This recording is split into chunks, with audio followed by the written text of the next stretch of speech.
Hello, Bacho. Let's read this question. So this question says, when an object is shot from the bottom of a long, smooth, inclined plane kept an angle of 60 degree with the horizontal, it can travel a distance x1 along the plane. But when the inclination is decreased to 30 degree and the same object is shot with the same velocity, it can travel x2 distance.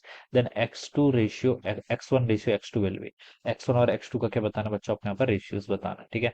तो देखिए बच्चों, इस question का की concept आप क्या लिख सकते हैं। The key concept of this question is, आपको यहाँ पर डिस्टेंस ट्रेवल्ड कैलकुलेट करके बतानी है। क्या बतानी है आपको? डिस्टेंस, ठीक है। और डिस्टेंस ट्रेवल्ड कैलकुलेट करके बतानी है अलोंग ए प्लेन, ठीक है। उसका आपको बेसिकली रेशियो बताना है, ठीक है। तो देखिए बच्चों, ये क्वेश्चन आपका इस तरीके से है। एक आपके पास क्या ऑब्जेक्ट को सॉर्ट कर रहे हैं from the bottom of long smooth inclined plane, ठीक है। ये आपका 60 डिग्री का एंगल बना रहा है, ठीक है। स्मूथ है, इसका मतलब फ्रिक्शन के फोर्स को कंसिडर नहीं करना है, ठीक है। आपने क्या किया, किसी ऑब्जेक्ट है, मान लीजिए कोई ऑब्जेक्ट ऐसे है, ठीक है, इसको आपने सॉर्ट किया, ठीक है, bottom of the long 60 degree, it can travel A distance x1, ठीक है। बच्चों देखिए, कोई ऑब्जेक्ट अगर यहाँ पर है, इस पर कौन सा फोर्स लगेगा? पहले सबसे पहले एक फोर्स आपका mg लगेगा इन द डाउनवर्ड डायरेक्शन, एक फोर्स आपका ये लगेगा क्या, नॉर्मल फोर्स, ठीक है। यहाँ पर सब देखिए, ये एंगल भी थीटा होगा, 60 डिग्री के इक्वल होगा थीटा बेसिकली, ठीक है।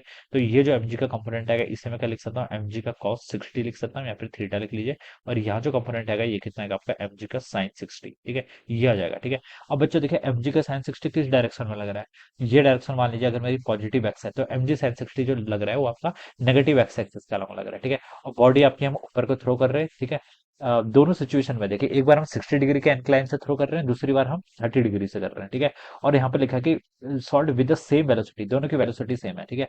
इस बार भी यू मान लीजिए, पहले केस में यू होगी, दूसरे केस में भी आपकी यू ही होगी, ठीक है। बस दूसरे केस में आपका एंगल 60 से कितना हो जाएगा, 30 हो जाएगा, ठीक है। तो मैं इस 60 वाले केस की बात करता हूँ, ठीक है। तो इनिशियल वेलोसिटी तो बच्चों यू के इक्वल है, ठीक है। किस डायरेक्शन है, पॉजिटिव एक्स एक्सिस, तो मैं इसको प्लस ले लूंगा, ठीक है। एक्सेलरेशन देखिए कितना है, एक्सेलरेशन देखिए इसमें ये अलोंग द इंक्लाइन जो लग रहा है, एम जी कॉस 60 तो परपेंडिकुलर लग रहा है, और मोशन तो उसका अलोंग द इंक्लाइन है, तो इसी एक्सेलरेशन को कंसिडर करेंगे एम जी साइन 60। ये तो फोर्स है, एक्सेलरेशन कितना होगा, जी साइन 60, ठीक है। तो अब इसको लिख लीजिए कितना, जी साइन 60 के इक्वल, ठीक है। ये किस डायरेक्शन लग रहा है, प्लस एक्स माइनस एक्स, तो माइनस साइन यहाँ पर आएगा, ठीक है। और फाइनली देखिए, ये आपके रेस्ट पर आ जाएंगे, क्योंकि हमें ट्रेवल ए डिस्टेंस बोल रखा है, तो फाइनल वेलोसिटी तो जीरो हो जाएगी। और डिस्टेंस कितने ट्रेवल्ड की इसने, x1, ठीक है। x1 पॉजिटिव है, इसलिए मैंने इसको प्लस x1 से रिप्रेजेंट किया है, ऑलराइट। ये आ जाएगा। ये आपका पहला सिचुएशन है, this is the situation for the first case.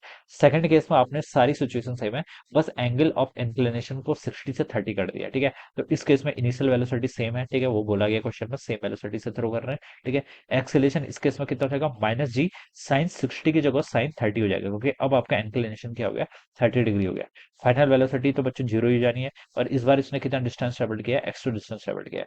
तो बच्चों देखिए, अब मुझे x1 x2 का रेशियो बताना है, तो बस देखिए, v गिवन है, u गिवन है, a गिवन है, s गिवन है, तो कौन सी इक्वेशन सबसे बेस्ट रहेगी यहाँ पर? आप लिखेंगे सर कांस्टेंट एक्सेलेरेशन है, ठीक है। यहाँ पर देखिए, एक्सेलेरेशन तो कांस्टेंट है ना, तो एक्सेलेरेशन जब कांस्टेंट होता है, तो अब ये वाली इक्वेशन यूज कर लीजिए, v square minus u square equal to 2as, ठीक है। अब बच्चों देखिए, पहली सिचुएशन में हम इसको अप्लाई करते हैं, ठीक है। फर्स्ट सिचुएशन में देखिए कितना आता है, फाइनल वेलोसिटी जीरो जानी, इनिशियल वेलोसिटी सेम है दोनों के लिए, u square equal to 2 times acceleration कितना आपका, माइनस जी साइन 60, साइन 60 की वैल्यू कितनी होती है, √3/2 के इक्वल, ठीक है। इनटू डिस्टेंस कितने ट्रेवल की इसने, इस बार इसने x1 की है, this is my equation number 1, ठीक है। अब सेकंड सिचुएशन के लिए देखिए, मैं आता हूँ सेकंड सिचुएशन में, देखिए क्या हो जाएगा। फाइनल वेलोसिटी देखिए आपकी जीरो ही हो जानी है, इनिशियल वेलोसिटी सेम स्पीड से थ्रू किया था, तो ये हो जाएगी, ठीक है। 2 टाइम्स एक्सेलेरेशन, एक्सेलेरेशन इस बार माइनस जी साइन 30 है, माइनस जी साइन 30 की वैल्यू कितनी होती है, 1/2। और डिस्टेंस कितने ट्रेवल की, x2, this is my equation number 2, ये इक्वेशन नंबर 2 हो जाएगी, ठीक है। अब बच्चों देखिए, इक्वेशन 1 और इक्वेशन 2 को क्या कर लीजिए, अब यहाँ से डिवाइड कर लीजिए। तो दोनों को डिवाइड करूंगा, तो देखिए आपका यहाँ लेफ्ट साइड में तो 1 हो जाएगा, ठीक है। राइट साइड में देखिए आपका 2 टू माइनस जी ये कैंसिल, 1/2 से यहाँ पर 1/2 कैंसिल। ऊपर आपका क्या बच गया, √3 टाइम्स आपका x1, नीचे क्या बच गया आपका x2। आपको यहाँ पर x1/x2 का रेशियो बताना, तो x1/x2 कितना हो जाएगा यहाँ से आपका, 1/√3 के। तो ये इसका राइट आंसर हो जाना चाहिए, जो कि आपको सी ऑप्शन पे गिवन किया हुआ है। So this would be the right answer of this question. So I hope you all understood this concept. All the best and thank you so much.